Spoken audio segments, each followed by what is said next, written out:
Sí. Y bueno, primero, muchas gracias. Y pues el Estado de la Nación ha venido desarrollando algunos temas que analizan la sostenibilidad del desarrollo humano en el país. Y con respecto a lo que ustedes pues hacen mayoritariamente, por lo que me han contado, con una gran relación el tema de desarrollo urbano y el tema de movilidad, que han sido prioritarios en los últimos 3 años para nosotros. Entonces hice una combinación de un panorama general de los temas sociales y económicos muy rápido. Hay que considerar que realmente ha perdido mucha vigencia cualquier cosa que se diga con respecto a lo que estamos viviendo luego de publicado el último informe del Estado de la Nación, por supuesto. Entonces, un poquito el contexto en el que llegamos a esta situación y después desarrollo un poco el tema de sostenibilidad ambiental, desarrollo urbano y movilidad, a ver qué les puede pues, resultar útil. Me dicen si empieza a fallar o se pega esto un poquito, quito el video para tener un poquito más de ancho. Aunque el Estado de la Nación no ha analizado este año, lo estamos analizando. Lo cierto es que desde hace 2 años el país vive una coyuntura crítica y así lo hemos venido diciendo desde noviembre en términos de la sostenibilidad económica y social. Una gran conclusión es que hay que entender que se nos han venido deteriorando indicadores claves para el desarrollo humano, particularmente los relacionados con generar oportunidades para las personas, y eso es central, tanto así que el principal desplome quizá para la gente de carne y hueso en la coyuntura que nos agarró este año, pues ha sido una profundización de la falta de generación de empleo, del desempleo y del subempleo, ¿no? Estas situaciones no nacieron en el 2018 y algunas de ellas solo empeoraron con el COVID, pero tienen raíces estructurales de fondo que voy a mencionar en algunos casos, y por eso para nosotros toda esta coyuntura es crítica y es de pronóstico reservado. Veamos rápidamente algunas cosas que golpearon el desarrollo humano en esta época. Ya la economía venía creciendo poco. Este es el comportamiento de la economía en un periodo más o menos todavía hasta mediados del año pasado en su conjunto. Si uno ve el conjunto de la economía, pues ya venía con una desaceleración importante. Pero la economía del mercado interno, lo que llamamos el régimen definitivo, pues ha sido la más golpeada. De hecho, estuvo casi en cero. Hay otra economía completamente cuando hablamos de la que está relacionada con el mercado externo, con el régimen especial, con las zonas francas, otro tipo de economía. Por eso nosotros insistimos que hay una vieja y una nueva economía y que la desaceleración que traía la economía no explica la totalidad de lo que sucede en ella. Los sectores más golpeados son aquellos de la economía más enfocados en el consumo interno, en lo que consume la población, y no así que con niveles altos de crecimiento uno puede ver todavía algunos sectores, por supuesto que ahora están afectados por otra situación más inesperada.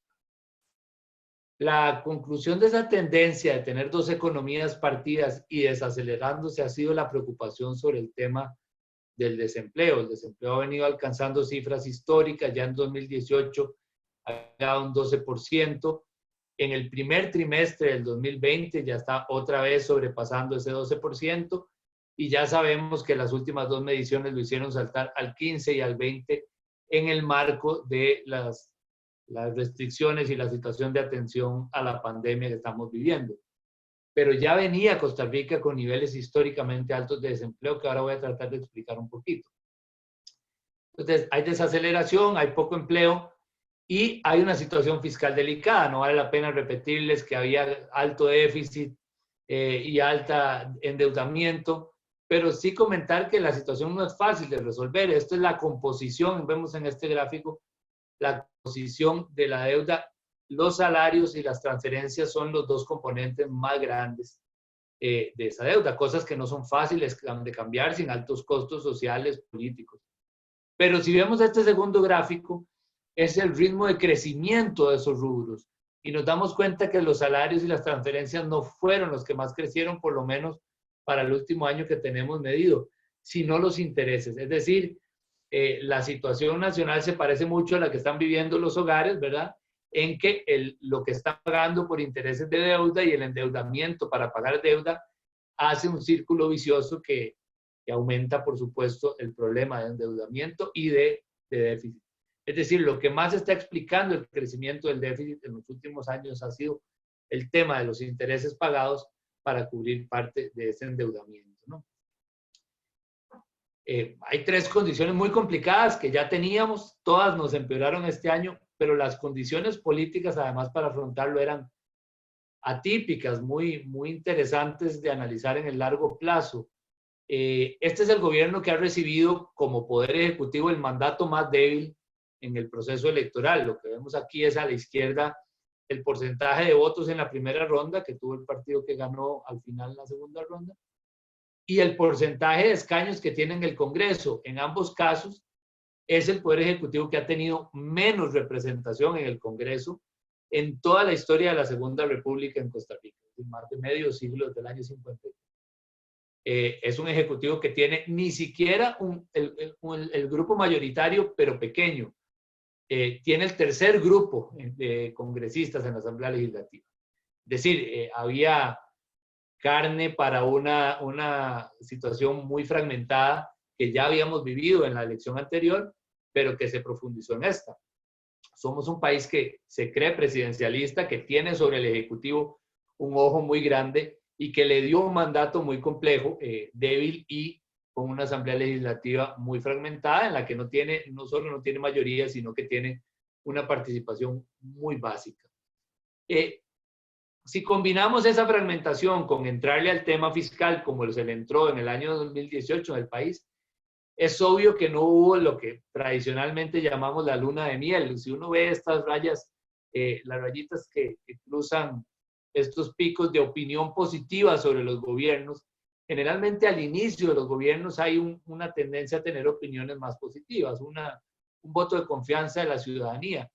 Este gobierno entra directo a un tema muy polémico, muy complejo, muy polarizante, como fue la reforma fiscal.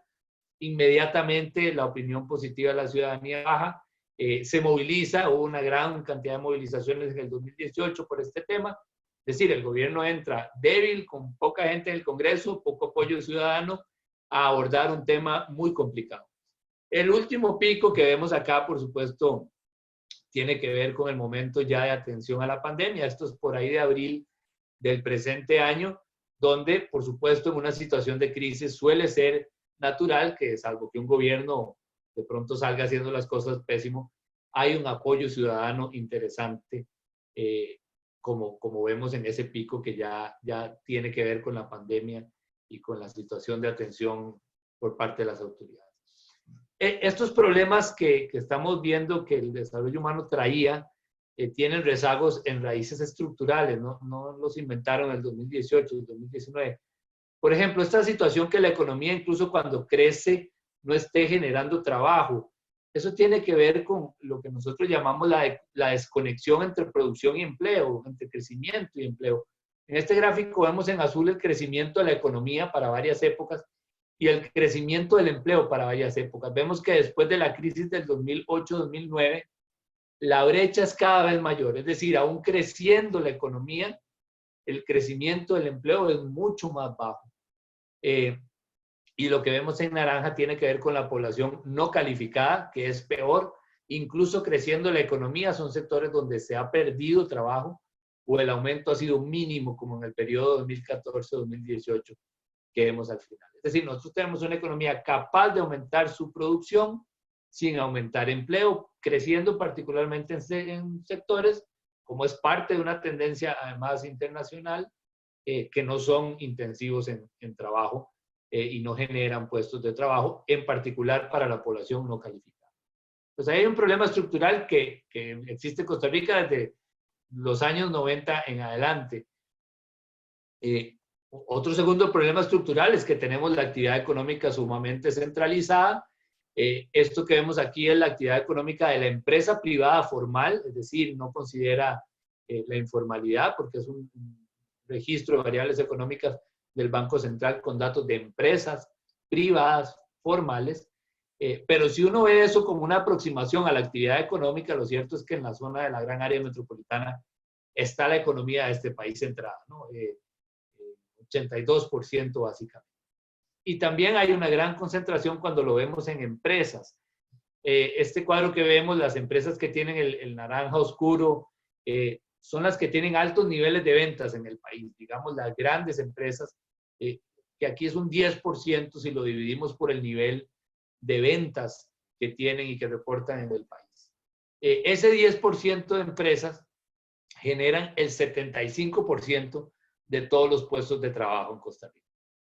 Empresas privadas formales. Es decir, esta gran apuesta, por ejemplo, por el emprendimiento, por la pequeña y mediana empresa, ha sido importante como apuesta, pero no ha sido posible que estas empresas sobrevivan en el tiempo. Tenemos datos sobre eso en el informe, y que generen empleo, que es también pues, la razón de ser de impulsar este tipo de cosas cuando sabemos que la dependencia que tenemos de grandes empresas es muy grande. Es decir, hay una dependencia del centro del país y de un 10% de las empresas para que haya trabajo en Costa Rica, trabajo privado en este caso, y eso nos pone en una situación muy vulnerable.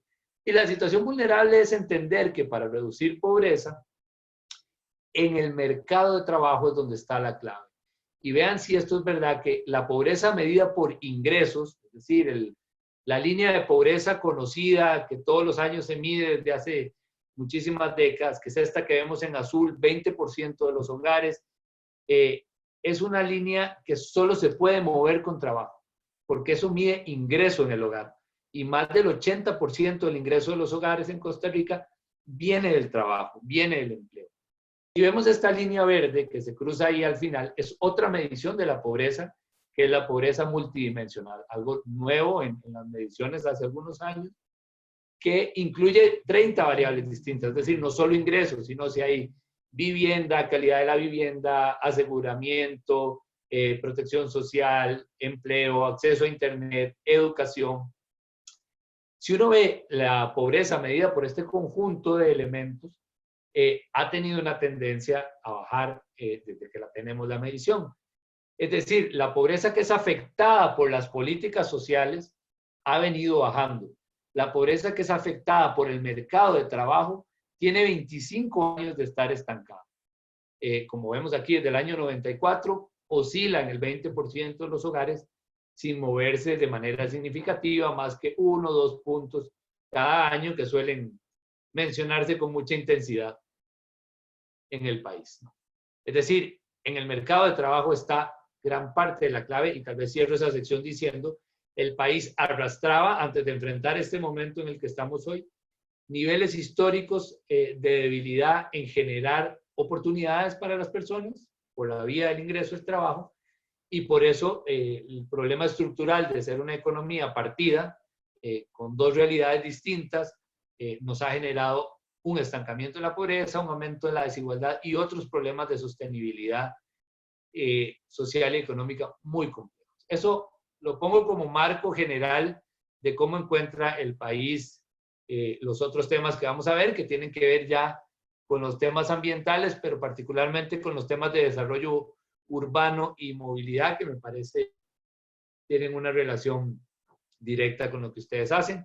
Costa Rica tiene una paradoja, es fuertísimo en materia de conservación. Estas son sus áreas protegidas, un 26% del territorio, casi un 35% si se consideran corredores biológicos o otras modalidades de gestión de conservación que no son las áreas protegidas típicas. En las áreas más estrictas es cerca del 12% del territorio. Costa Rica es uno de los 14 países del mundo, perdón, con más área protegida en su parte continental. Esa ha sido su fortaleza, ¿no? Y desde los años 90 no solo no la ha perdido, sino que ha aumentado área protegida, aumentó área protegida marina, que es una deuda importante que se ha tenido, recuperó cobertura forestal. Esa agenda, la agenda verde que llaman las personas como ustedes que están en temas de sostenibilidad, pues es el fuerte de Costa Rica. Pero paralelamente, y eso nos ha reventado desde los años 90 con mucha claridad, pues la sostenibilidad ambiental del país tiene que ver con lo que hacemos en todo el territorio. El uso de energía, el uso del suelo, el crecimiento urbano, el uso del agua, la contaminación del aire, las emisiones. todo este combo en Costa Rica no es sostenible. Y la razón para afirmarlo, pues este indicador de la huella ecológica, en rojo tenemos la huella ecológica, es decir, cuánto usa el país en el territorio para varios usos, para temas forestales, de alimentación, agricultura, infraestructura y otros. Y en verde vemos cuál es la capacidad que tiene el país para satisfacer ese uso. El hecho de que desde los años 90 estemos al revés, quiere decir que nuestra brecha es negativa. ¿Estás ahora o al final? Al final preferiría yo, porque si no de pronto no termino, me diría la experiencia. Pero si les parece, si ustedes quieren otra y se arriesgan a que nos alarguemos, no tengo problema. Por mí es... Nada más quería saber qué mide la biocapacidad. Biocapacidad es, el país tiene un territorio finito y una cantidad de población. Entonces, esto es convertido por persona. Biocapacidad es cuánto territorio tiene usted para sembrar, para construir, para hacer uso forestal, para pastos, manglares y 6 diferentes tipos de uso del suelo, que es los que la cadena internacional que hace la medición de la huella ecológica dice. Entonces, hay una consideración de cuál es el territorio disponible, y ese territorio disponible por persona es la biocapacidad. Por eso baja con el tiempo, porque hay más gente en un territorio que es finito y se agota el territorio, y además porque se deteriora el territorio. Esa es la biocapacidad. Y la huella es el uso real, es decir, cuánto usamos en un año concreto para cada uno de esos usos, y esa es nuestra huella ecológica por persona. Entonces, cuando la brecha es negativa, significa que el país utiliza una mayor cantidad de territorio, de recursos, de los que el territorio tiene capacidad de dotar. Eso, por supuesto, no significa que esos recursos vienen de Marte, sino que estamos agotando la capacidad del territorio de mantener y reponer esos recursos. Esa es la metodología de la huella ecológica de la Global Footprint Network que nosotros pues seguimos para el país también. Es decir, Costa Rica, en términos de sus patrones de uso de los recursos en conjunto, no es un país sostenible, aunque tenga las fortalezas que tiene en conservación. Con esto tiene que ver muchas cosas: agua, energía, agricultura no sostenible, agroquímicos. Me voy a centrar particularmente poniendo ejemplos también de otros temas, como energía, como riesgo de desastre, pero me voy a centrar en el tema del desarrollo urbano y de la movilidad como una de las derivaciones relevantes del desarrollo urbano, para justificar esa insostenibilidad y plantear algunos problemas y algunos que tienen que ver con el tema del tipo de crecimiento urbano que tenemos. No hay que saber mucho, pero los expertos insisten que nuestra situación urbana es de caos, que el tipo de crecimiento urbano que tuvimos en 40 años no fue seguido por una planificación, un ordenamiento importante, y que el caos, tanto en el desarrollo urbano como en la movilidad que conlleva, afectan negativamente al desarrollo urbano. Es decir, no solo tienen impactos ambientales, sino que tienen impactos en la economía, la competitividad, la calidad de vida de las personas, entre muchos otros, ¿no? Eso es lo que vamos a ver a continuación. Si hay un problema en el país de dónde estamos, cómo nos movemos, eso tiene que ver con los problemas territoriales de larga data. Es decir, no han nacido solamente en los últimos años porque las calles ya no sirven y hay muchos carros, ¿no? Hay un problema estructural de territorio que tiene que ver con el modelo de ciudad. Los expertos, y ahí pues hasta pena me da porque ustedes saben más que yo de esto, pero los expertos insisten que nuestro modelo es lo que llaman un modelo 3D, ¿no? Un modelo distante, disperso y desconectado. Si vemos nuestra ciudad, la gran área metropolitana que tenemos aquí dibujada, todo lo que está en gris, celeste o azul es básicamente zonas con menos de 50 personas por hectárea, ¿no? Es una ciudad poco densa en que la gente se alejó del centro poco a poco y fue poblando los cantones periféricos de la gran área metropolitana con un crecimiento horizontal, lineal, a lo largo de las carreteras que iba construyendo el Estado, como la 27, la 1, la 32, por supuesto sin retribución, valga decir, sobre la plusvalía que generaban ese tipo de construcciones públicas, pero sí aprovechando para un crecimiento urbano que se fue alejando de una manera horizontal durante prácticamente 40 años. una ciudad poco densa y distante que tiene implicaciones de varios tipos, ¿no?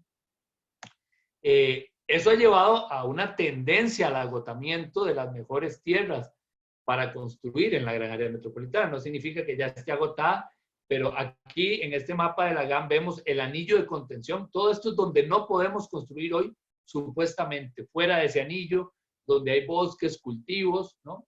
Áreas protegidas y la mancha urbana de hoy. Esto que vemos en verde es lo que queda, que son zonas que no han sido altamente urbanizadas porque tampoco cuentan con las condiciones ideales. El mercado no las ha encontrado atractivas, carecen de la infraestructura urbana necesaria, están más alejadas, tienen condiciones de riesgo importante. Es decir, nosotros empezamos a agotar la disponibilidad de buenas tierras urbanizables, aunque todavía quedan disponibles, si la lógica es seguir construyendo de manera horizontal y esa romántica idea costarricense, yo quiero mi casita con mi patio, ¿no? Y que no nos gusta vivir de una manera densa, que es algo que ha empezado a suceder ahora, casi que forzados por las circunstancias. Eso no solo pasó en la GAM, está pasando en ciudades intermedias. Vean aquí el crecimiento, entre rojo y negro, es el crecimiento en un grupo de años, 10, 12 años en algunos casos, en San Isidro, en Ciudad Quesada, por poner solo 3 ejemplos, en Guapiles, pero las ciudades intermedias de este país, como Liberia, como Turrialba y como estas 3, tienen hoy un ritmo de crecimiento de su mancha urbana más acelerado que el que tiene la GAM. Hoy, ¿verdad? Por supuesto, están repitiendo el patrón que tuvo la GAM en sus primeros 20, 30 años de crecimiento. Es un crecimiento horizontal, sin resolver el transporte, sin resolver los servicios, a lo largo de las carreteras, sin planificación urbana, sin herramientas de ordenamiento del territorio. Es decir, estamos reproduciendo de manera importante la misma tendencia, y eso es importante captarlo para entender que no solamente estamos hablando de la GAM. Todo el crecimiento urbano de Costa Rica mayoritariamente se ha dado alejado de cualquier intento de ordenamiento territorial o de planificación urbana intencionada, ¿no? Aquí menciono los planes reguladores, que son lo que mide este mapa, no porque sea o no sea la mejor herramienta, sino porque desde los años 60 en Costa Rica es el instrumento que decidimos que todo cantón debería tener y que debe dirigir el ordenamiento territorial, el modelo de desarrollo urbano y territorial de cada una de las zonas divididas en cantones. Eso lo pusimos en una ley que hacía en el año 68 que todo cantón debería tener un plan regulador para todo su territorio. Una cosa es cuando uno incumple un mandato legal por unos años, 5, 10 años, uno pues no le extraña tanto, pero cuando uno lo incumple por medio siglo o más, pues ahí hay un problema distinto y tiene mucho que ver con las presiones que han existido para no regular territorio, ¿no? Porque la regulación implica dificultades a veces, y en particular para el mercado inmobiliario, valga decir. Una herramienta de ordenamiento territorial, si es participativa, si es informada, si está pensada en el desarrollo en su conjunto, no solamente en una variable como la variable ambiental, sino social, económica, productiva, pues debería ser lo que guía ese tipo de desarrollo. Hoy en día, solo 21 cantones tienen un plan regulador completo, y ni hablar de planes con visión regional, como los que hemos desaprovechado en la gran área metropolitana, como el PRUGAM, por ejemplo, después de años y millones de euros, decidimos no tener, ¿no? Es decir, y considerando que los resultados fueran buenos, ¿verdad?, de estos planes, lo ideal sería que el país tuviera herramientas de ordenamiento territorial, y ha sido una decisión política consciente no hacerlo, y eso ha sido lo que ha marcado. Es muy probable que, sobre todo personas como ustedes que están en el mundo productivo, que requieren a veces de la agilidad del Estado, consideren que el país tiene muchas regulaciones, ¿no? Y esto es una afirmación recurrente. Aquí vemos solo 13 regulaciones que tienen que ver con temas urbanos, con temas de zonificación, construcción. Pero cuando fuimos a ver si las municipalidades las tienen, las regulaciones, pues todo lo que vemos en azul es la mayoría. Aquí hay 63 municipalidades que se pudieron revisar una por una. La mayoría de municipalidades no tienen estas herramientas. Es decir, una cosa es el mito de que existen muchas regulaciones en el país, muchos reglamentos, como por ejemplo estos 13, pero si el reglamento no está en un cantón, usted no necesita cumplirlo.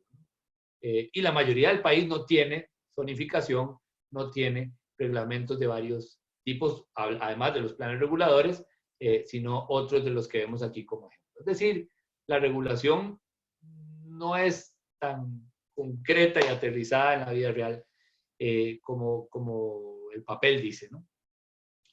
Esto genera varios efectos. Voy a mencionar rápidamente uno, pero me voy a centrar también en el tema de densificación urbana y el tema de movilidad. Pero aquí hay uno que es interesante y este mapa está recién salido del horno hace unos días en un blog que publicamos. Las zonas de riesgo en este país son recurrentes y aunque a veces los grandes desastres como inundaciones gigantescas en el Caribe nos llaman mucho la atención, el cantón que tiene más número de desastres, si uno suma los últimos 20 años, es Desamparados, por poner un ejemplo.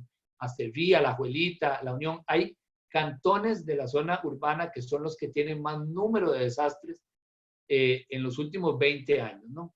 Y eso tiene que ver con la alta densidad, pero también con pobreza, exclusión, con viviendas en las orillas de los ríos, con viviendas en mal estado, zonas de deslizamiento y todo esto, ¿no? Por eso hay más número de desastres ahí que en otras zonas. Lo que vemos aquí en el mapa con colores son los cantones según la cantidad de casos de COVID. Este ejercicio lo hicimos a finales del mes pasado con datos del 26 de junio. Y lo que encontramos es que entre los 18 cantones con más desastre y los 10 cantones con más casos de COVID hay una coincidencia, ¿no?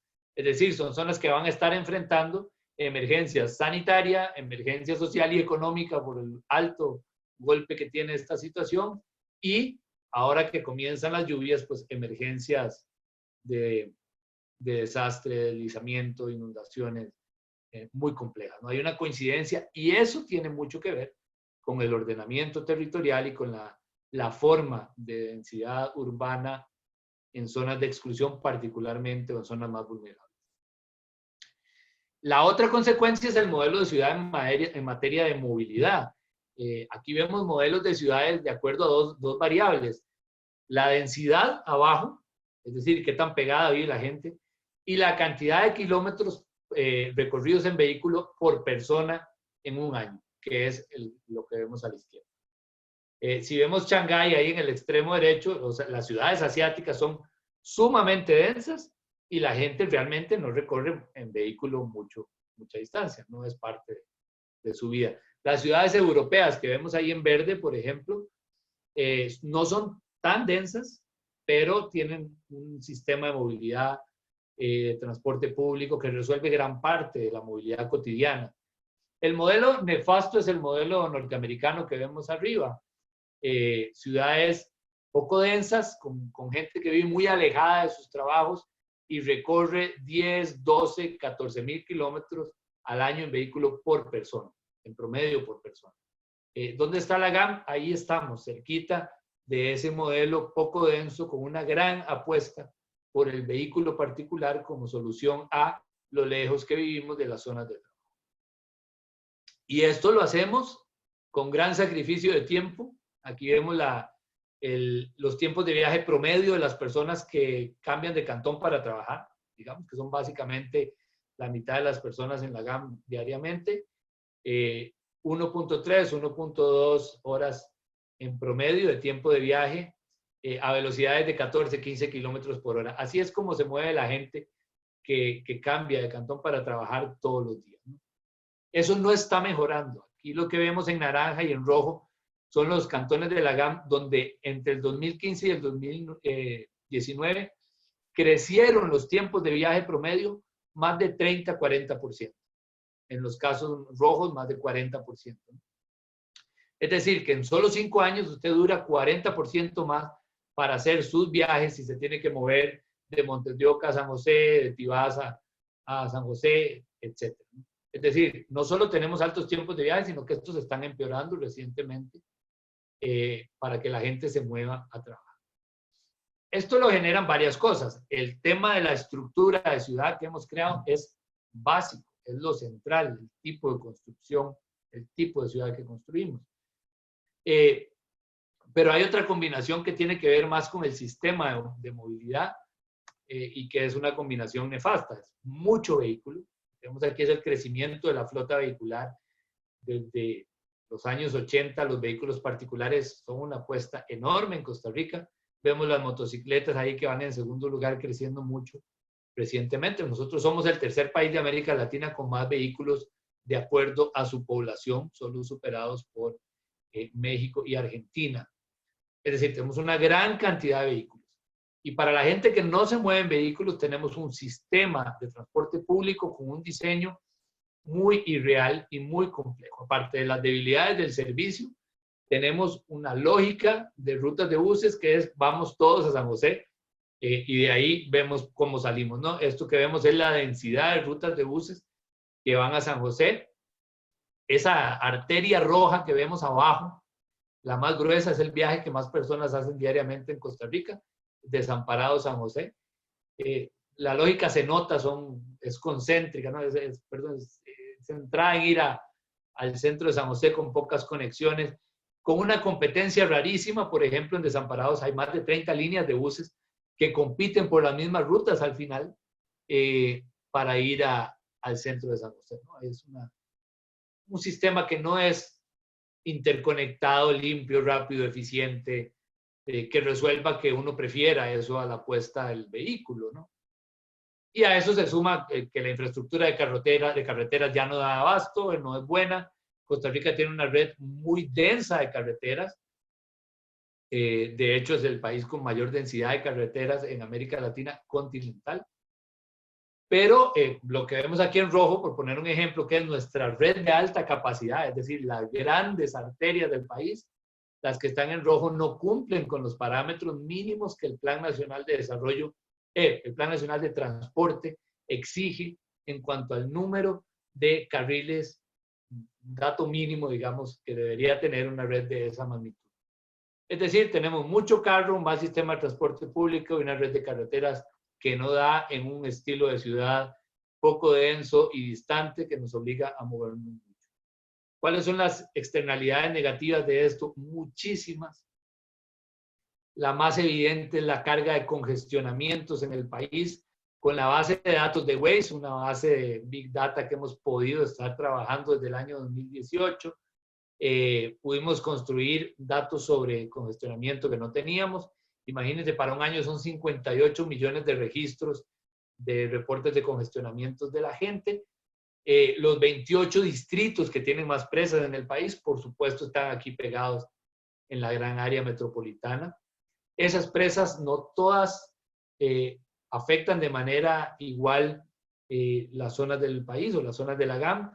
Por ejemplo, las grandes arterias tienen presas de un tipo, son presas largas en distancia, pero un poco más rápidas en movimiento, eso que vimos marcado en la ruta 27. En cambio, estas dos últimas, centros de población y centros de trabajo, son esas presas, eso que vemos ahí Desamparados, centro básicamente de población, de la gente se mueve muchísimo a trabajar afuera, y aquí lo que vemos es el centro de Heredia. Esas son presas, esas son esas en las que todos decimos, ¿cómo duré 40 minutos si eran 300 metros? Bueno, ese es un tipo distinto de afectación por presas y de problema que resolver. Ese congestionamiento genera varias implicaciones para la sostenibilidad ambiental del país. Una de ellas es el tema energético. Vean que nosotros siempre hemos dicho que somos un país de energías limpias. Celebramos que la generación eléctrica, que es lo que vemos en este gráfico, es mayoritariamente con fuentes limpias, renovables, como le diga la gente. Agua, viento, geotermia, básicamente son el componente mayoritario, ¿no? Un logro del país y un logro de la generación eléctrica en el país. Pero el consumo de energía de este país no es electricidad solamente, es mayoritariamente petróleo. Y mayoritariamente es petróleo para transporte. Es decir, el principal consumo de energía del país, más que toda la electricidad de todos los hogares y todas las industrias, es para el sector transporte por la vía de consumo de petróleo y hidrocarburos. Y eso hace que Costa Rica, con todo lo verde que se vea, con todas las zonas protegidas que tenga, sea un país de emisiones de de efecto invernadero crecientes y que no va a resolver si no toca el sector transporte, que es el más complejo. Eso es una derivación ambiental, pero también hay una derivación económica. Vean que aquí hicimos una medición de cuánto le cuesta a la gente que cambia de cantón todos los días a trabajar el tiempo perdido en las presas. Esto es una metodología interesante que tiene que ver con esa lógica que alguna vez se planteó en el mundo, que no tiene mucha correspondencia con políticas, pero sí como estudios. ¿Qué pasaría si el tiempo que yo uso para movilizarme fuera parte de mi trabajo, reconocido como parte de mi trabajo? Entonces, aquí solo estamos midiendo el tiempo que la gente pierde por congestionamiento. Es decir, si viajara en horas no pico y no hubiera ningún atraso, no se contabiliza. Pero si la hora pico le mete a usted 20 minutos más al viaje, esos 20 minutos tienen el costo económico que tiene en promedio según el perfil laboral de cada cantón. Vean que Barba aparece como uno altísimo, cerca de $5,000 por persona al año es el costo que tiene su tiempo perdido en presas. Pero para el país, vean qué grave es. 4.3% del Producto Interno Bruto. Y esto solo considerando la gran área metropolitana. Es decir, el problema del congestionamiento genera costos económicos, de competitividad, de calidad de vida, incluso de riesgo a la vida humana, que es este último gráfico que tiene que ver con la pérdida de vidas por accidentes. Aquí no contabilicemos la idea de que en accidentes se muere gente por razones que no tienen necesariamente que ver con la infraestructura vial, ni con el tipo de ciudad, ni con otras cosas, incluso, bueno, el tema del alcohol, el tema cultural, hay otras. Pero vean qué interesante este dato. El 30% de la gente que muere en sitio en un accidente de tránsito en el país iba a pie o iba en bicicleta. Es decir, la falta de una infraestructura para la movilidad no motorizada en el país y una cultura y una gran cantidad de elementos que le den seguridad hace que parte importante, un 30% de las muertes de accidentes de tránsito estén en gente que no estaba técnicamente involucrada, por lo menos con los vehículos que estaban. Llevo 37 minutos y voy a acelerar un poquito para tratar de durar un poquito más de lo que me pidieron. 45 minutos ya casi voy cerrando. Hay herramientas ahora que nos evidencian que hay que cambiar de sistema. Y por sistema me refiero a ordenamiento del territorio, sistema de movilidad, ¿no? Y la herramienta de Waze, insisto, es una joya de información. Esto que ven aquí es solo un ejemplo, es el Cantón de San José, Cantón Central de San José, en hora pico de la mañana, según el nivel de congestionamiento, calle por calle. Vean la precisión que permite la información para sustentar la toma de decisiones. Eso es central. Usted puede agarrar con mucha claridad y evidencia científica a dónde es que urge hacer intervenciones de movilidad, que no significa hacer calles, significa hacer intervenciones de movilidad. Este es el centro de San José. Eso nos permite incluso rankear los cantones de acuerdo al nivel de saturación de las vías, extremas, altas, intermedias.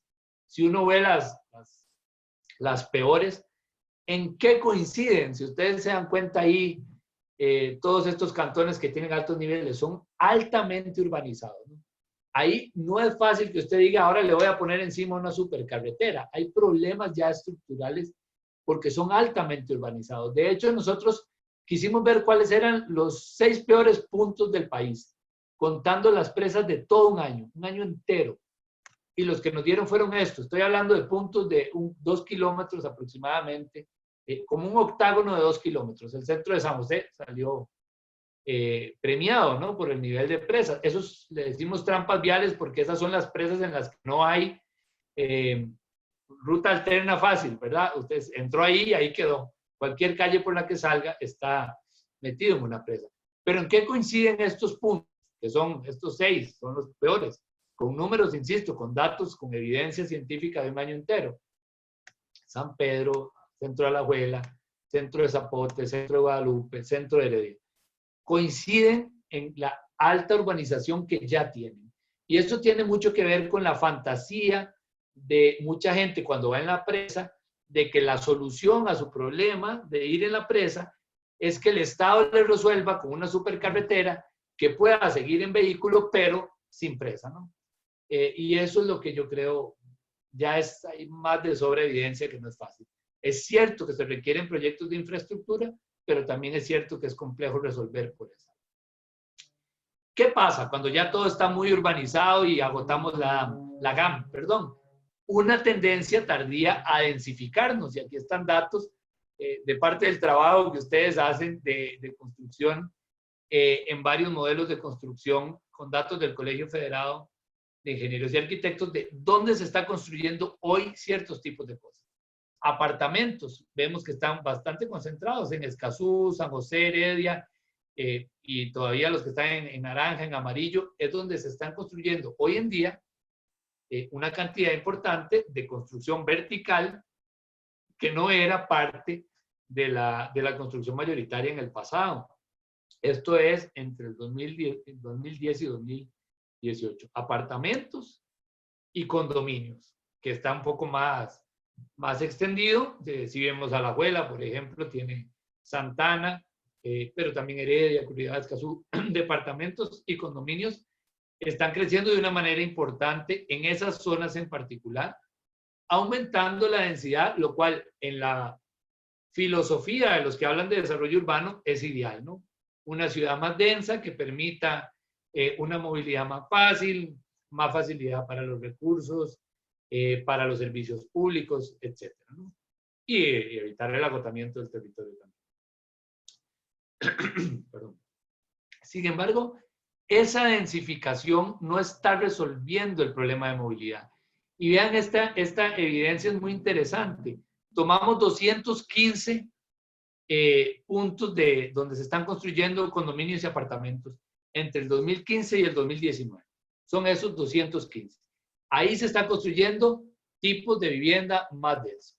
Y quisimos ver qué estaba pasando con los tiempos de viaje alrededor de esos puntos. Tomamos 2 kilómetros a la redonda de cada uno y vimos si en esos mismos 5 años estaban aumentando o bajando los tiempos de viaje porque había una construcción más densa. En todos los casos está subiendo. En estos más de entre 20 y 30%. En estos en anaranjado entre 30 y 40%. Y en los que vemos en rojo, más de 40%. Es decir, en cada uno de esos puntos hay un nuevo apartamento, un nuevo edificio de apartamentos o un nuevo condominio, pero los tiempos de viaje alrededor están durando 40%. Es importante aclarar una cosa. Eso no significa que esa construcción es la que explica el aumento del tiempo de viaje. Lo que sí significa, bueno, no tenemos evidencia para eso. Lo que sí significa es que es evidente que no se piensa al mismo tiempo y que la construcción va por un lado y el tema de la movilidad y de la infraestructura pública y de la infraestructura de transporte va por otro lado. No existe ese concepto que en el mundo se habla de desarrollo orientado al transporte, ¿no?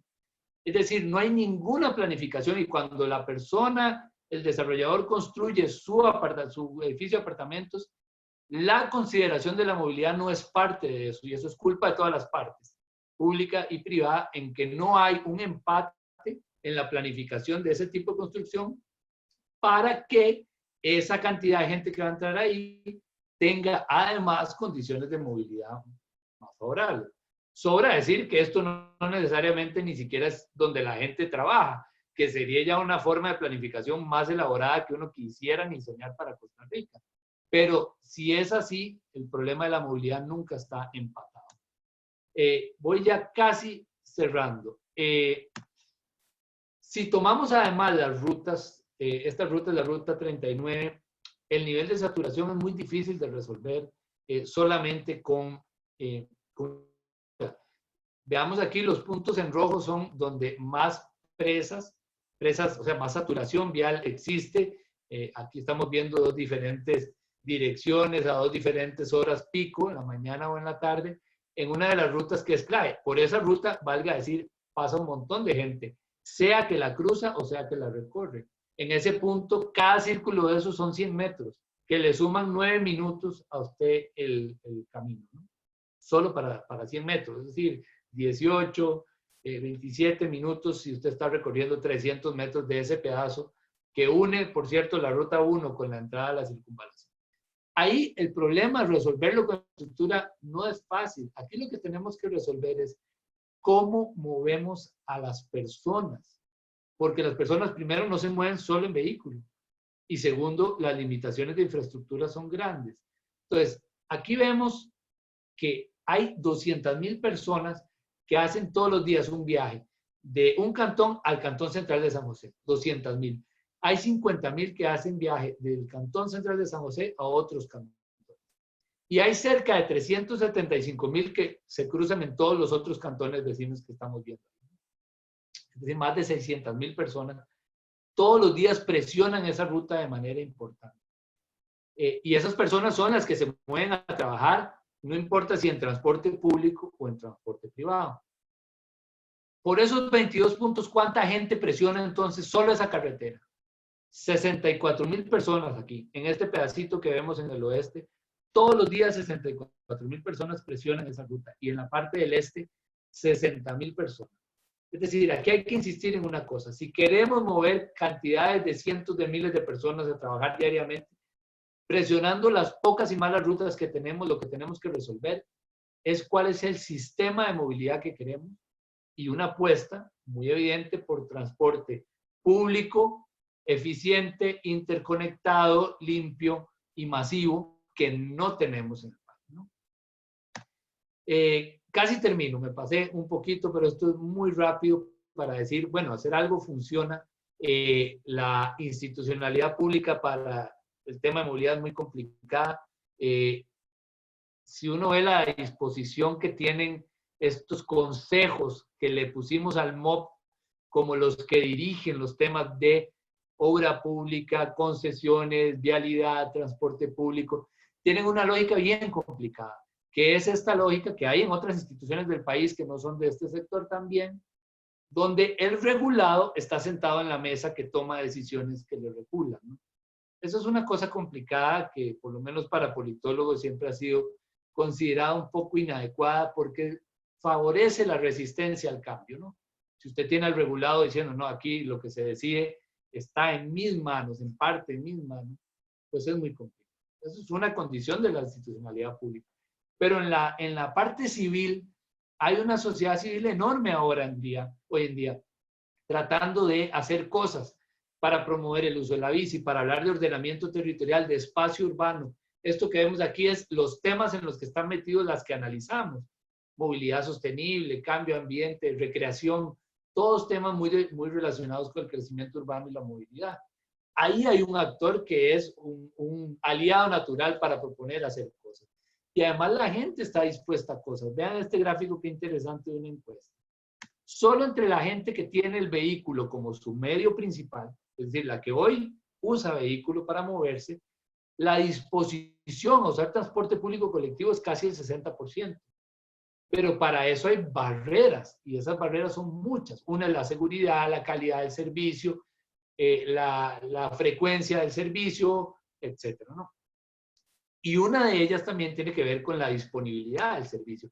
Este dato que les estoy enseñando solo lo puedo usar hoy porque es un estudio que tenemos en desarrollo para el próximo informe, pero me pareció imposible no mencionarlo, porque tiene que ver con dónde se está construyendo hoy. Eso que vemos en este gráfico es la distancia, en este mapa, la distancia que hay en promedio en todas las construcciones que se están haciendo entre el 2016 y el 2019 y las rutas de transporte público. ¿Eso qué quiere decir? Que en todos esos lugares que vemos en rojo, por ejemplo, el promedio que tienen todas las construcciones que se están haciendo, según los datos del Colegio Federado de Ingenieros y Arquitectos, están a 2,5, 3,5 kilómetros de transporte público. Incluso en la gran área metropolitana, donde lo vemos, en azulito, más liviano, 600, 1 kilómetro, 1,5 kilómetros es la distancia. No sé si han oído, pero entre los parámetros internacionales la gente dice que 400, 500 metros es lo que usted está dispuesto a caminar. Es un parámetro de medición conocido, digamos. Si usted tiene a 500 metros el bus de la Lía y a 2 kilómetros el tren bala, es muy probable que tome el bus de la Lía. Bueno, en promedio, de todas las construcciones que están haciendo en el país entre 2016 y 2019 están a 2 kilómetros de las rutas de transporte público. Y eso implica necesariamente que se sigue pensando en la puesta del vehículo, que no se sigue pensando la construcción de la mano de la movilidad. Voy a poner para terminar unos ejemplos muy rápidos de estimaciones positivas de algunos proyectos. Esto es con los datos del 2018, valga decir. Sectorizar las líneas de buses, el tren rápido, que era en ese momento un proyecto aprobado por la Asamblea en la ley de promoción del transporte eléctrico en la GAM.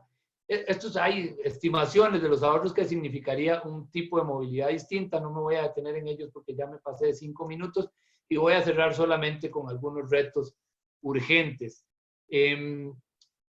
Es fundamental que este país conecte el desarrollo humano con el ordenamiento territorial.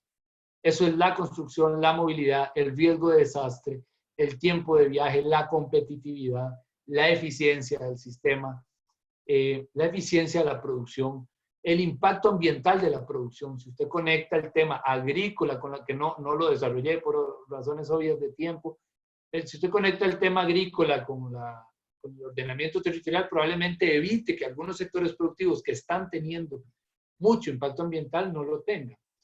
Hay que asumir como país el ordenamiento territorial en serio, transformar el sistema de movilidad y su apuesta central, que es vehículo particular. Este país necesita deshacer los nudos de gobernanza que hay para hacer cualquier cosa y la articulación que hay para hacer cualquier cosa. Eso no solo en el sector del transporte, construcción, ambiente. En el sector económico hay 37 instituciones de este país que tienen que ver con fomento productivo y ni siquiera se sabe quién es el rector de esas, ¿no? Como hay rectores para ciertas cosas en el país, para comercio exterior hay un rector muy claro, pero para fomento productivo, el país, cada gobierno que llegue inventa. Este ha inventado 3, tiene el Consejo Económico, tiene el grupo de coordinación con el sector privado, etcétera, ¿no? Son instituciones ad hoc para una tarea que es importantísima. La variable ambiental y de sostenibilidad ambiental tiene que impulsar criterios que sean eficientes y eficaces. Es decir, hay que lograr que la variable ambiental sea parte del desarrollo humano, pero también hay que lograr que lo sea de una manera que no impida el desarrollo y la producción, o que no favorezca, que al final termine eliminándose porque es muy ineficiente. Nos estorba la variable ambiental, entonces, ¿cómo hacemos para desaparecerla en las consideraciones del desarrollo urbano?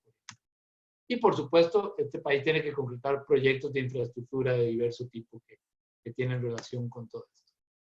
Perdón que me pasé unos minutos de mi promesa, pero traté de hacer un resumen que incluyera varios temas y espero que les haya sido útil. No se preocupe, don Leonardo. Nadie me dijo que estaba hablando muy rápido, pero ustedes me dirán. Cualquier pregunta, comentario, por favor. Por ahí tenemos unas consultas. Yo no sé si Erika nos acompaña aún, que sí me gustaría, más bien que encendamos los micrófonos, si quieren encendamos cámaras también, como para hacer la conversación un poquito más personal. Ok. Y podamos hacer las consultas. Bueno, primero agradecerte, Leo, por la exposición. Creo que nos diste una exposición realmente muy densa en datos que nos va a ayudar muchísimo para lo que estamos haciendo. Me gustaría también, yo he visto algunos informes del Estado de la Nación sobre la situación del agua en el casco urbano. Ese me parece que también es un tema importante para nosotros como desarrolladores, que al final lo tocaste de manera transversal, al decir, al hablar de la variable ambiental en el desarrollo. Recuerdo, no sé cuál es el dato, te he escuchado en alguna entrevista hablar de un 3% nada más de las aguas del país que están siendo tratadas. ¿Cuál es el último dato que tiene el Estado de la Nación sobre este tema? Sí, bueno, no incluye el tema por evidente intento de meter un montón de cosas, pero el tema de agua de este país tiene una paradoja muy parecida, dicho sea de paso, a la que tienen energía y a la que tienen temas ambientales.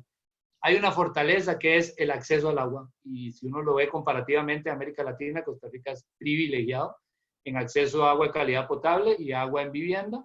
Eso no quiere decir que no hay deudas. Cerca de 300,000 personas, se viene diciendo ya hace bastantes años, territorios indígenas, otras deudas en materia de acceso, pero ese acceso es parte de lo que ha impulsado el desarrollo humano en Costa Rica. Pero lo que devolvemos después de la actividad productiva o de la actividad económica o de la actividad doméstica, espero que eso no era para mí, ¿verdad? Lo que devolvemos, es decir, el fruto residual del uso del agua es una deuda gigantesca.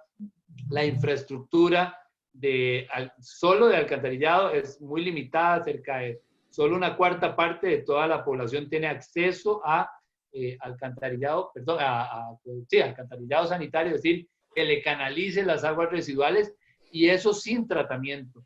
Y con tratamiento, que teníamos varios años sin avance, en la GAM, en los últimos 3 años, por el proyecto de infraestructura particular que hay acá en los Tajos, si no me equivoco se llama, ese porcentaje ha aumentado un poco, como a un 8%, sigue siendo muy poco de todas las aguas residuales de la GAM, es no solo canalizada, sino tratada.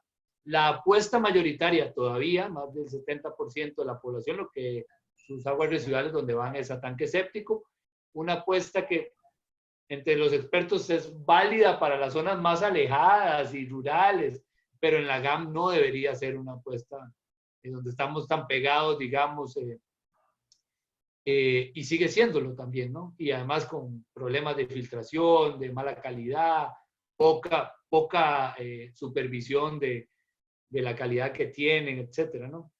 A veces hay un tanque séptico, pero quien recoge el tanque séptico va y lo tira al río, ¿no?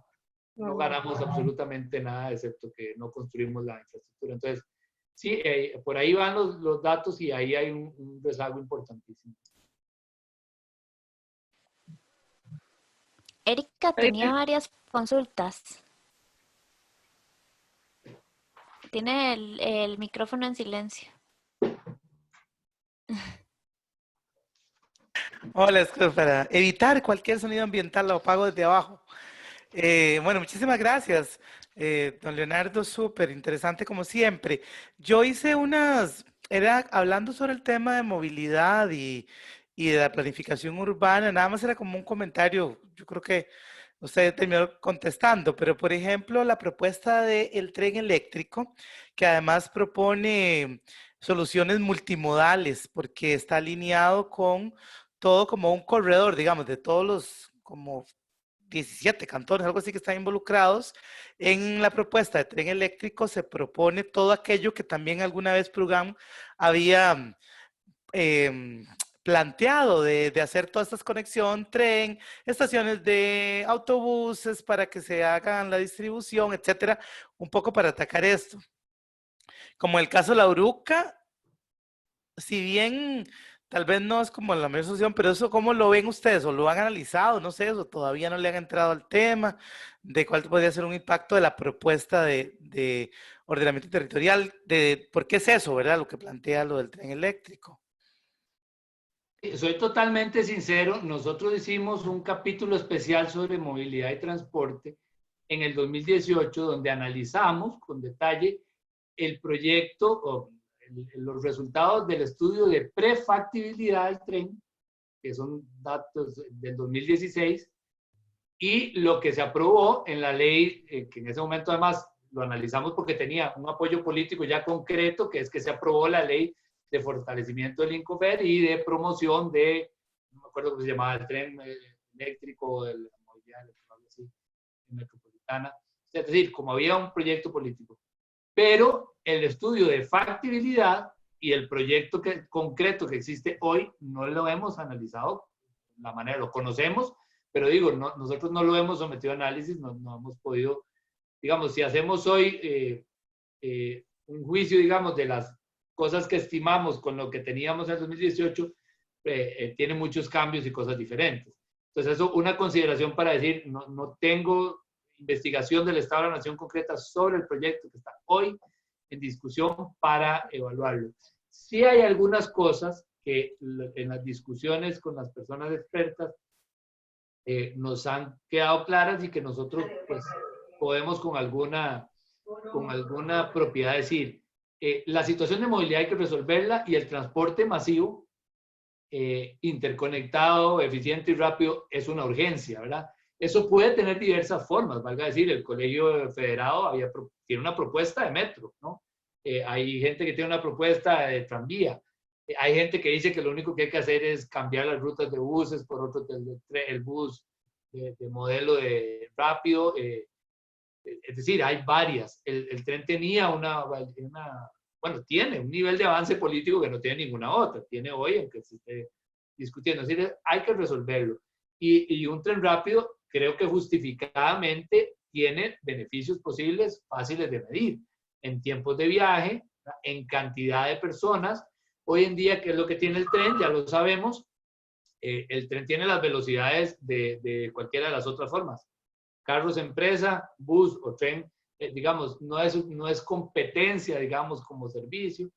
Entonces, bueno, hay ventajas de que sea eléctrico evidentes en términos del salto de sacar gente de vehículos que se mueven con una persona en una presa quemando petróleo.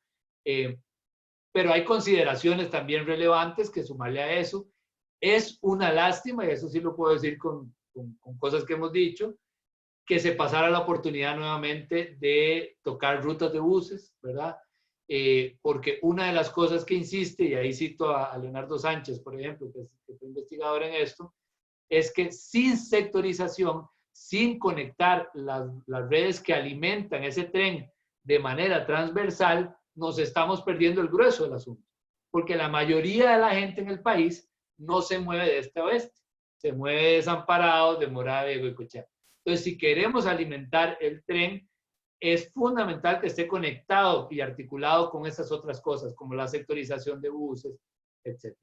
Y ya que de ahí además los beneficios que vaya a tener en materia urbana sean aprovechados de manera planificada, pues sería ideal. Pero hasta ahí, digamos, hasta ahí me atrevo porque es lo que podría decir con sustento ahora que estamos analizando ya la propuesta. No, súper, gracias. Yo tenía una consulta con respecto al comentario que hiciste sobre que Costa Rica cada vez es un país más insostenible y esa relación de ese indicador entre huella ecológica y biocapacidad. Entonces, ¿cuál es la expectativa? Porque al final cada día vamos a ser más habitantes en el país, pero el territorio sigue siendo exactamente el mismo. Entonces, ¿cómo se revierte ese indicador? ¿Cuál es la expectativa que se tiene? Y cómo, digamos, el sector construcción en este caso podría aportar a ese, digamos, a ese indicador? ¿Qué visualizas? Interesante pregunta. Me encantaría ser más experto, pero tengo por lo menos tengo una respuesta. Ante un territorio finito, uno tiene hace rato en el país y en el mundo que discutir cuál es la forma en que el uso de los recursos naturales sea sostenible. El concepto de sostenibilidad es básicamente que yo pueda usar hoy sin comprometer su disponibilidad futura. Nadie duda, por ejemplo, en Costa Rica, que todo el mundo tenga que tener agua y electricidad en sus hogares. Es una aspiración que tenemos. La pregunta de fondo, si uno no quiere aumentar esa huella ecológica, es cuál es la forma de hacer eso que tenga menores impactos ambientales. En algunos temas, Costa Rica en particular es uno, no todos los países son iguales, eso no ha sido una preocupación. Y voy a poner el ejemplo central. En Costa Rica, lo que empuja el crecimiento de esa huella ecológica que viste es el consumo de petróleo. Es decir, de la división en 6 partes que tiene la huella ecológica, la huella de carbono nuestra ha crecido, por ejemplo, en 10 años creció de un 15% a un 43%. Mientras, por ejemplo, nuestra huella forestal bajó de un 15% a 5 o 6%, gracias a que se había recuperado territorio. Entonces, en el caso nuestro, que no es así en todo el mundo, el tema del transporte quemando petróleo es el que empuja que esa huella crezca. Entonces, pues sí, ¿cuál es la expectativa? Costa Rica tiene que hacer sostenibles sus puntos débiles. No son solo ese. agricultura es el segundo, y el tema de infraestructura es el tercero. Entonces, en materia de huella de carbono, sin duda es tener un transporte que no sea dependiente del petróleo y que baje su huella de carbono, que ha sido la razón por la que nosotros seguimos procrastinando nuestra meta de carbono neutralidad. Ahora, no sé si se acuerdan, cuando dijimos que íbamos a ser carbono neutrales, el mundo lo celebró y salimos en las noticias. Y digo, nadie nos ha preguntado si vamos a llegar ahora al 2021, sino que salimos diciendo que vamos a hacer a descarbonizarnos, y también ha sido una gran celebración. No sé si ya olvidamos la otra meta, o por lo menos el mundo ya nos la perdonó. Pero lo cierto es que la razón por la que no pudimos es porque no tocamos el transporte. Lo que hicimos fue recuperar cobertura forestal, que ayudó a aumentar la cobertura verde, la absorción de carbono misma, pero no tocamos el transporte. Entonces, eso es tarea 1. En materia agrícola, sí, no es que uno tenga que dejar de sembrar para comer, ¿no? Y para exportar, pero uno puede afinar las apuestas, ¿no? Y nuestras apuestas son apuestas de gran uso de agroquímicos, ¿verdad? Tanto que hemos salido en indicadores internacionales ya viejitos, de 10 años, como el país de más uso de agroquímicos por hectárea, lo cual no es un apellido bonito para el nombre verde de Costa Rica. Y nuestras apuestas generalmente responden básicamente a una cuestión de mercado, ¿no? Que son apuestas productivas, pero la variable ambiental muy limitada.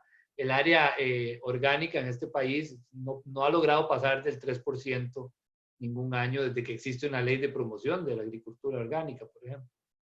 Es una complicación, digamos, y es parte de esa huella.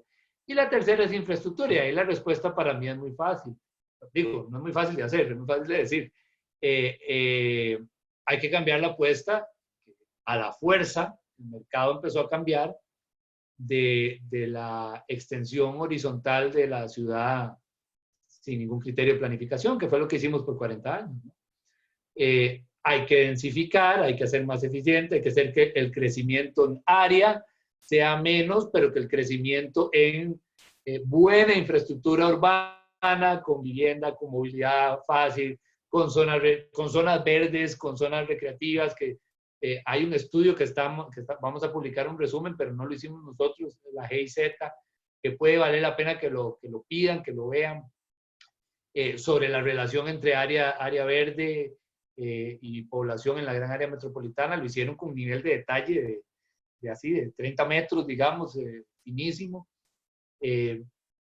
Entonces, sí, es el tema de empezar a pensar un tipo de diseño de ciudad o de tipo de desarrollo urbano que tenga consideraciones de sostenibilidad que bajen el aporte de la huella de infraestructura en nuestra huella. El tema de aumentar la biocapacidad con una población que crece no está fácil, efectivamente, eso es algo que tiene que ver con dos variables, ¿verdad? El deterioro de los recursos, el agotamiento y el crecimiento de la población en el territorio finito. Lo segundo no lo podemos cambiar, aunque este país lo está cambiando. Digo, pues es un país que está ya bajó de la tasa de reemplazo y la cantidad de nacimientos. O sea, somos un país en tendencia de envejecimiento, y eso es algo que, pues, aminora un poquito ese bajonazo. Pero es básicamente no agotar recursos, no agotar territorio, ¿no? No empezar a comernos la parte forestal, por ejemplo, que hemos logrado recuperar, bajar la huella de carbono, bajar la huella de infraestructura, bajar el impacto ambiental del uso agrícola. Ahí hay bastantes claves, digamos, por las cuales podemos bajar la huella. Aunque la biocapacidad sea difícil de recuperar, sí podemos tener un nivel de equilibrio. Ahora, esa brecha que en Costa Rica, valga decir, creo que la última medición que tenemos es de 8%, es decir, cada costarricense usa un 8% más de lo que el territorio aguanta. No se parece a las del primer mundo, ¿verdad? Que son 100, 120, 150%. Y muchos países que la tienen en positivo son países muy bajo nivel de desarrollo humano. Es decir, si vos no le llevas agua a la población, ni tenés vivienda, ni tenés electricidad y no consumís recursos, hay zonas grandes en partes de Sudamérica y en África con huellas ecológicas en positivo, pero niveles de desarrollo humano muy bajos. Ese equilibrio no es fácil, ¿verdad? No se trata de lograr desarrollo humano, pero con menor huella ecológica. Y bueno, eso es en lo que estamos, ¿no? Es buscar fórmulas para Pensé que también, bueno, ya comentaste esas tres y la gestión de los residuos supongo que es una de esas seis y esa en qué 5 o 6, ¿cuál de las dos es la gestión de los residuos? Como esta metodología lo que hace es usos del suelo, residuos lo incorpora en la medición de emisiones. Okay. Entonces no hay una, digamos, entre los 6 usos no hay uno de para residuos, ¿verdad? Sí. Sino que ellos en la medición de emisiones, las mediciones de las emisiones derivadas de residuos sólidos, ¿verdad? Que son medibles, ¿verdad? Que existe, hay un componente de nuestra vida ecológica es por residuos, por energía, agricultura, etcétera. Ahí es donde se incorpora, pero no hay un tipo de uso en esta metodología, nada más que estás preguntando, que es huella ecológica. Sí, por supuesto que da para otro tema. Gracias, muy bien.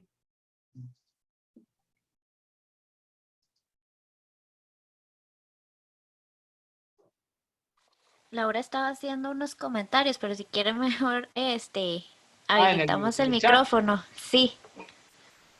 Sí, estaba pensando en lo que nosotros como desarrolladores podemos hacer. Y yo creo que desde la conceptualización de los proyectos que decidimos desarrollar, ahí podemos aportar mucho. Si hacemos proyectos en el GAM que ayuden a densificar la población en el GAM y a resolver problemas de movilidad y además de uso mixto, donde la gente pueda vivir y trabajar en un espacio pequeño para que los espacios de desplazamiento no sean tan grandes, y también en cómo conceptualizamos la movilidad dentro del proyecto y en los alrededores, que nosotros hemos empezado a hacer eso en algunos desarrollos inmobiliarios que atraen mucha gente, como en la zona franca de La Lima y en el Cafetal, y coordinar con la municipalidad y el MOC alrededor.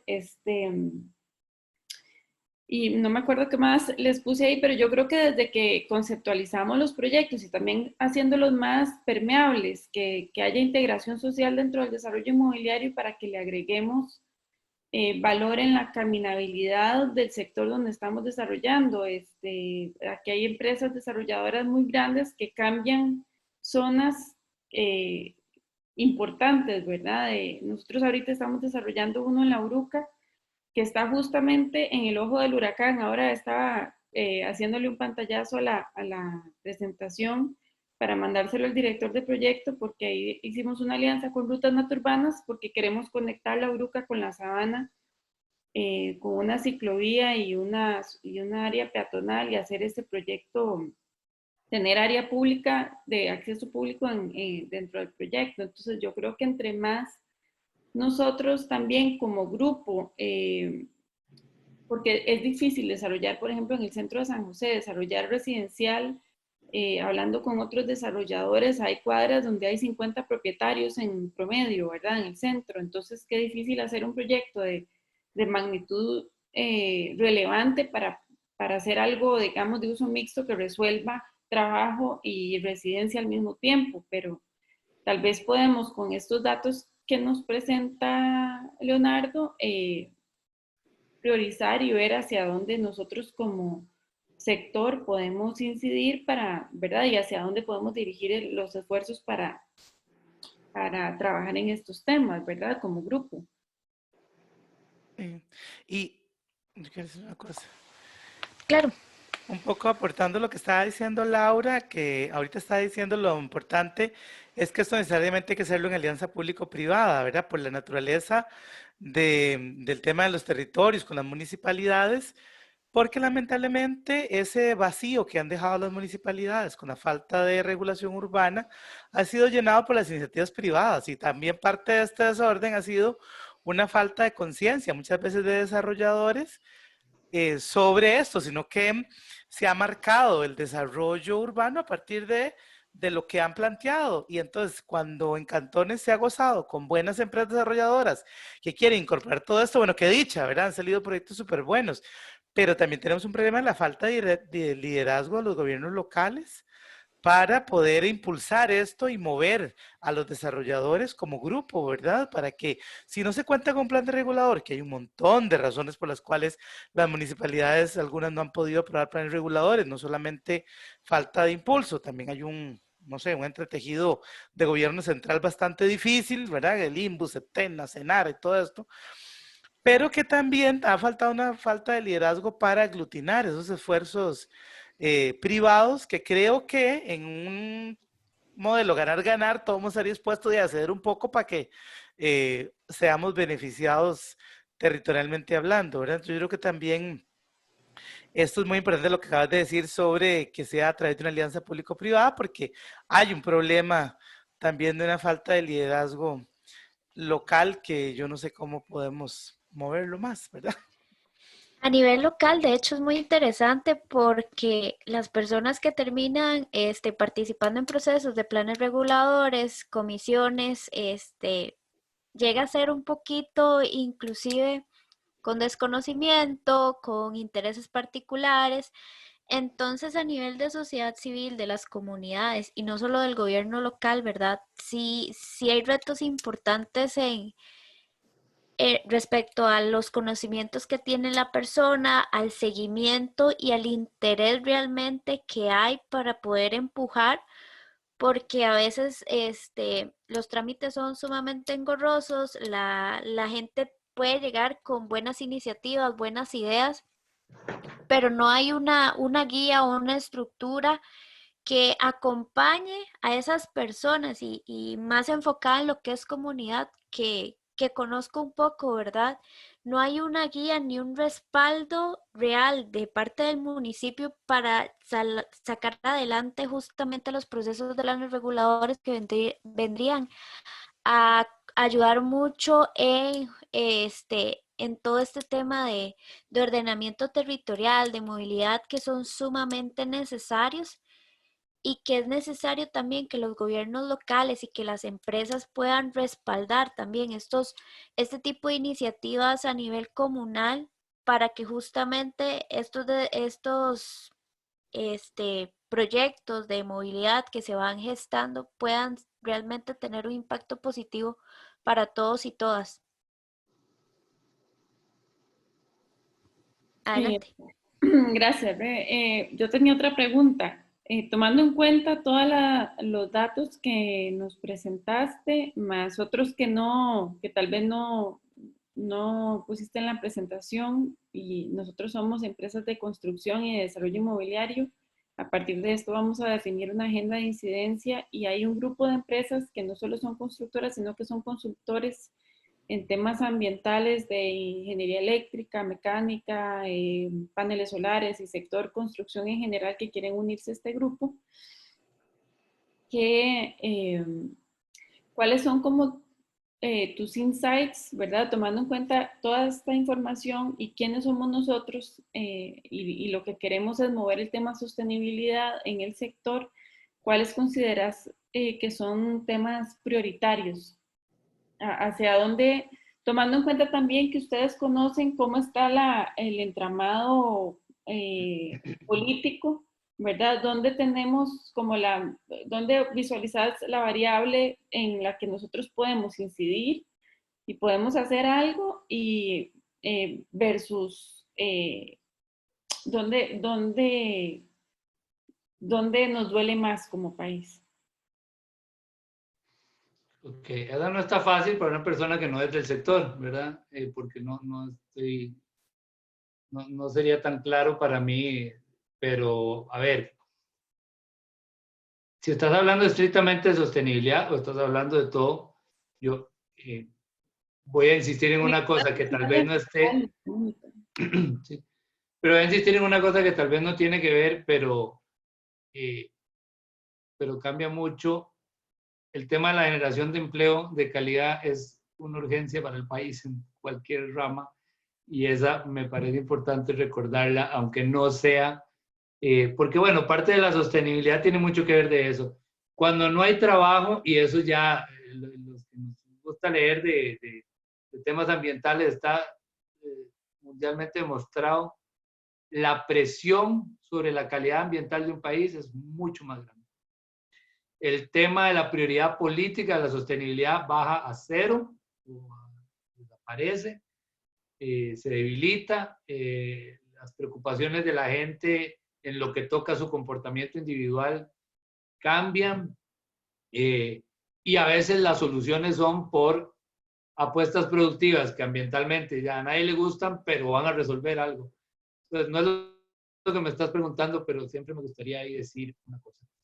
Hay una que es general y que creo que ustedes ya la mencionaron, pero péguense al Estado, péguense en el buen sentido de acercamiento, ¿verdad? En el sentido de acercamiento crítico también, pero constructivo.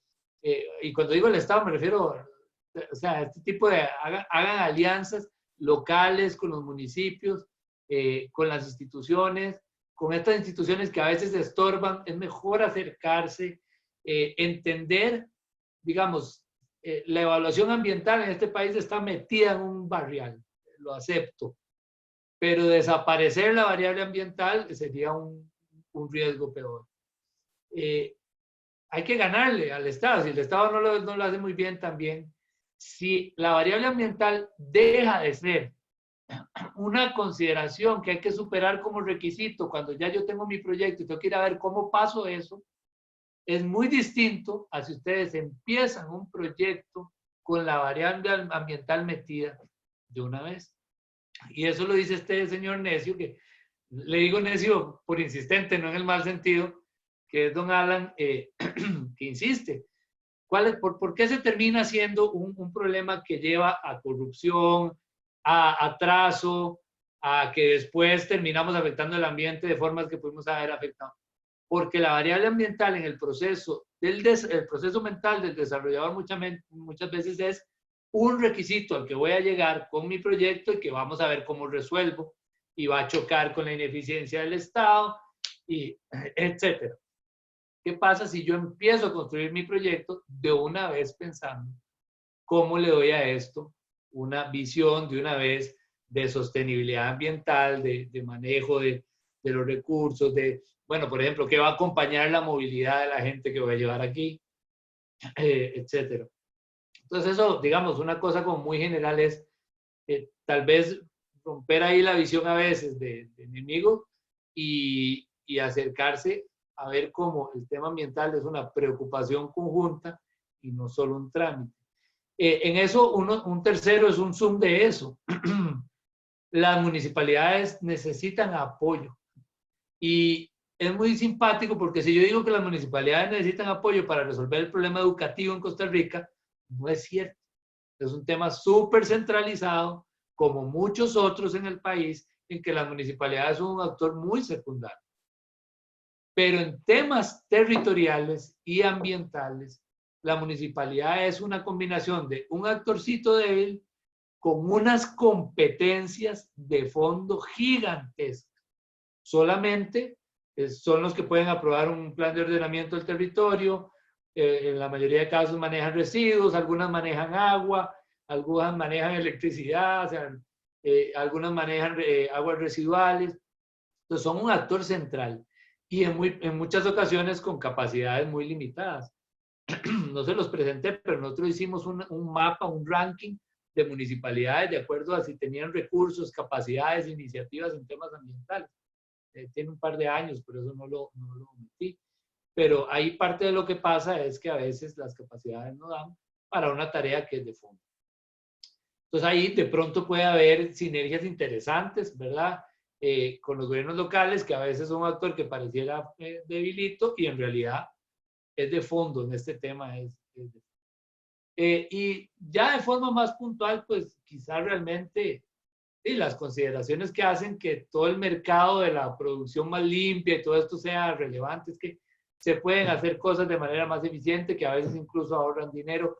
Hay que pensar en el tema del agua con una visión no solamente del proyecto, sino de cuáles van a ser las consecuencias para el ambiente, que bueno, es parte de la primera cosa, el tema energético, el tema el tema del contexto del ambiente donde está un proyecto. Yo no sé cuánto hacen o ustedes no hacen, pero si yo veo la realidad, mi sensación es que casi ningún proyecto de una vez está conectado con en esta zona debería haber o no zona recreativa, zona verde, movilidad o no movilidad, etcétera, ¿no?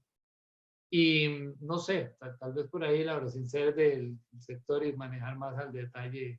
Bueno, sí. Muchas gracias. Don Leonardo, usted comentaba hace rato sobre el tema de los impactos ambientales. Quería consultarle, ¿cómo ve usted todas estas iniciativas que se están gestando mucho en Europa, en la que desde productos ya se está solicitando el tema de análisis de ciclo de vida, declaraciones ambientales de productos y demás? Entonces, me gustaría saber cómo ve usted la aplicación de esos temas acá en el país y principalmente enfocado al sector construcción, haciendo la salvedad que como producto inclusive podemos contar un edificio, una carretera, en los que podamos justamente hacer evaluaciones de los impactos ambientales que van a tener una incidencia en lo social, ¿verdad? Y en la parte económica. Entonces me gustaría conocer un poquito su apreciación al respecto.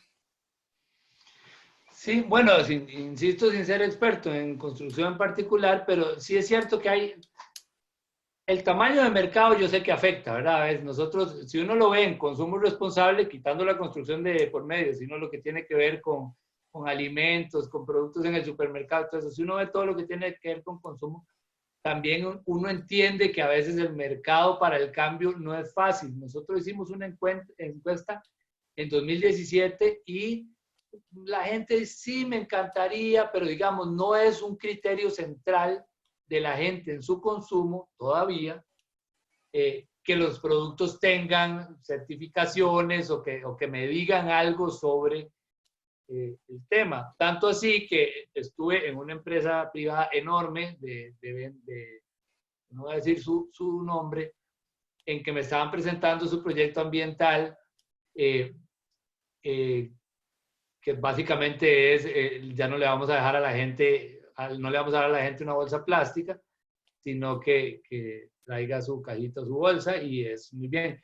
Pero una de las cosas que me llamó la atención es que tenían una pantalla gigante con unas fotos muy lindas, donde unas bolsas plásticas tachadas y unas cajas de cartón llenas de champú, comida y cuánta cosa hay envuelta en plásticos duros que se van a botar, etc. Yo le dije, pero digo, ¿no lo ven? ¿Qué? ¿No lo ven? Dice, ¿qué? Digo, el tema de la bolsa es una cosa menor, pero una cadena que es además de nivel mundial puede demandarle a, no sé, Kimberly Clark, que haga algo con los montón de plásticos que le va a vender. Puede, y quizá podría tener la fuerza para hacerlo. Probablemente tiene mucho que ver con que todavía encuentra menos mercado en la gente. No sé cómo es en el tema de construcción y cuánto, digamos, puede pesar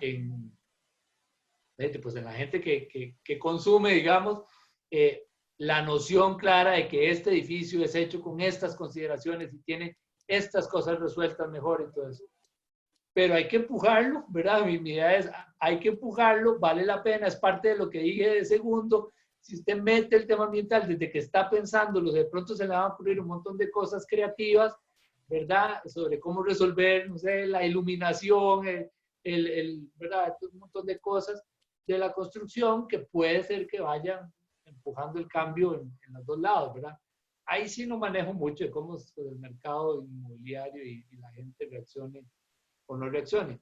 Pero digamos, a mí me parece que estamos en un país, en una situación en la que si en el tema urbano empezamos a ver cambios desde los proyectos a que el tema ambiental también va a pesar, que fue lo que no pasó en 40 años, pesó en los parques nacionales, pero no pesó en el tema urbano. Eso puede ayudarnos montones, ¿no?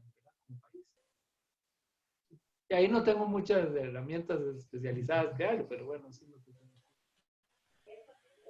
No, muchísimas gracias.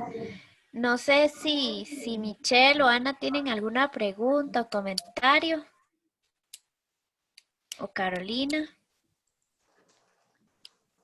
Yo no, más bien quería agradecerle, Leonardo, porque disfruté muchísimo la presentación. Muchas gracias. Muchas gracias. No, con muchísimo gusto. Me pasé un poquito en el tiempo, pero quise abarcar muchas cosas. No, no hay problema. La idea era aprovechar el espacio y bueno, sí, sabemos que son muchísimos temas. No sé si Ana estará por ahí que quiera hacer algún comentario porque, bueno, acá tenemos la representación de diversos actores, ¿verdad? Y la mesa la constituyen empresas de la parte productiva ya de los materiales, como lo que es Holcim, Meco, que se dedica justamente a lo que es construcción, Garnier y Portafolio, que trabajan mucho con desarrollo inmobiliario como tal, la administración de los proyectos, que es parte justamente de toda la cadena del proceso constructivo, del sector construcción, perdón, que es muy importante, construcción o infraestructura, veámoslo tal vez como infraestructura para que abarquemos un poquito más, ¿verdad? Este, que justamente la idea es trabajar todos estos temas de forma, este, colegiada, por decirlo de alguna manera, para Articulado. buscar alianzas, sí. No sé, tal vez Lau, si quiere hacer algún comentario al respecto, o Catalina. Yo quiero hacer uno. Adelante. Lo que nosotros tengamos que les pueda servir, ustedes recuerden que nosotros somos públicos y que nuestra información es pública y que lo que les sea útil, que puedan requerir en algún momento, incluso, pues, por ejemplo, si quieren alguna vez una cosa más económica, que saque un poquito datos del sector de ustedes o algo, es algo que con un tiempo, tal vez la compañera que trabaja el tema económico puede ayudar, o en fin, lo que sea. Nosotros sobre el tema del desarrollo urbano tenemos varios años de estar haciendo. Desde el informe 21 hicimos un capítulo especial sobre el ordenamiento territorial en la GAM y desde entonces hemos estado todos los años haciendo alguna cosa sobre esto, así que lo que les sirva. Y les digo una que yo creo que les puede servir, que no es fácil de hacer, así que me puedo estar embarcando, sobre todo a los que trabajan el tema. Pero este tema de que la movilidad no esté conectada en lo absoluto con dónde se construye algo, es algo que se puede tener información previa, interesante. Y ahí tenemos varias cosas. Existen las capas de transporte público que ustedes tienen, pero también existe Waze. Y vean que Waze nos ha permitido construir para todos los cantones del país, calle por calle, niveles de saturación. Y si ustedes tienen identificado que van a poner entre 5 calles totalmente saturadas en hora pico, una construcción, se puede de una vez pensar en qué es lo que puede resolver el tema de la movilidad, tanto para el privado como con visión del interés colectivo de la zona donde se va a poner. Y esas cosas ahí están, digamos, hay datos, pensando en uno así, en abstracto, ¿no? Sí, totalmente. Este dato que yo les comenté del congestionamiento vial de la Uruca, lo vi en una presentación de AED que estabas dando cuando ya nosotros habíamos decidido hacer la alianza con Rutas Naturbanas y pero fue una coincidencia. Y nosotros sabíamos que era una zona muy congestionada y que había que resolver ese tema y que hacer uso mixto tenía sentido, pero no lo sabíamos con datos. Entonces, esa conclusión, ¿verdad? De tenerla de previo me parece valiosísimo y ver también conectividad con rutas, que eso también, con rutas de buses y de tren y de, ¿verdad? Y coordinar con transporte público, con tiempo, que eso lo estamos haciendo ahora que empezamos a trabajar el tema de movilidad en la zona franca de la Lima, que ahorita tenemos 2.000 personas, pero nosotros aspiramos a tener 10.000 y entonces imagínense salir y entrar 10.000 personas de una callecita ¿verdad? Que si nosotros no gestionamos con tiempo esto, se puede convertir ahorita es un paraíso para las empresas porque tiene un montón de talento cerca en Cartago que está cansado, que en esa zona específicamente gastan un 8% del salario en transporte y 4 horas diarias.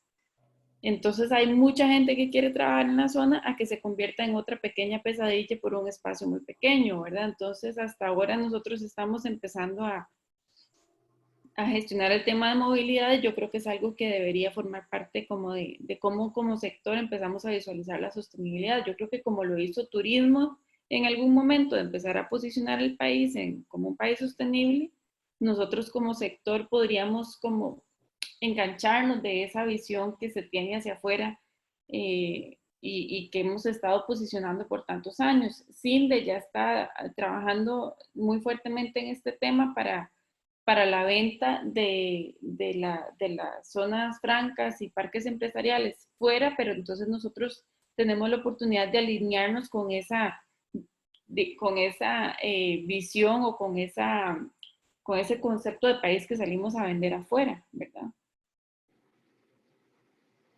Y también me quedé pensando en algo que dijiste, Laura, de lo de la densidad, que también creo que uno como desarrollador, cuando piensa en la movilidad, a veces comete el error de pensar en la movilidad dentro del proyecto. Y pongo el ejemplo, Avenida Escazú, uno podría decir que es totalmente caminable, pero llegar a Avenida Escazú es muy difícil si uno no tiene un carro. Entonces también como ser, o sea, pensar en hacia afuera en todos los temas que han hablado y no centrarse en, ok, sí, voy a hacer un proyecto donde predomine el walkability, porque al final no estoy integrando nada y estoy haciendo más bien el problema más grande. Sí, a mí yo siempre he admirado Avenida Escazú por la permeabilidad que tiene, pero es como de agarrarlo y meterlo ahí como por el Calderón Guardia, sería divino. Sí, pero el otro día alguien me hizo ese comentario, entonces de hecho la observación no fue mía, pero fue como totalmente, o sea, me iluminó completamente porque yo dije, sí, no se trata de que sea caminable en el mismo proyecto, que la gente no tenga que salir para ir a la oficina, porque igual el llegar acá siempre va a necesitar el carro, entonces al final, ¿cómo pensamos en integrar todo? Que la ida al súper se hace en carro, que la ida a comprar pan se hace en carro, no sé, cosas así que igual el proyecto tal vez no lo contempló desde el inicio. Me van a matar si me escuchan diciendo esto, pero, pero es cierto. No, es importante de la autocrítica y esto, sí, yo creo que todos estamos aprendiendo y nosotros como desarrolladores también, hemos ido evolucionando de los proyectos que se conceptualizaban hace 15 años, proyectos que se están pensando ahora, ¿verdad? Y la visión de los dueños del tema de sostenibilidad ha cambiado a través de los años, ¿verdad? Entonces yo creo que está bien y que todos estamos aprendiendo y que podemos aprender de las experiencias de los otros y para eso estamos en el comité, ¿verdad?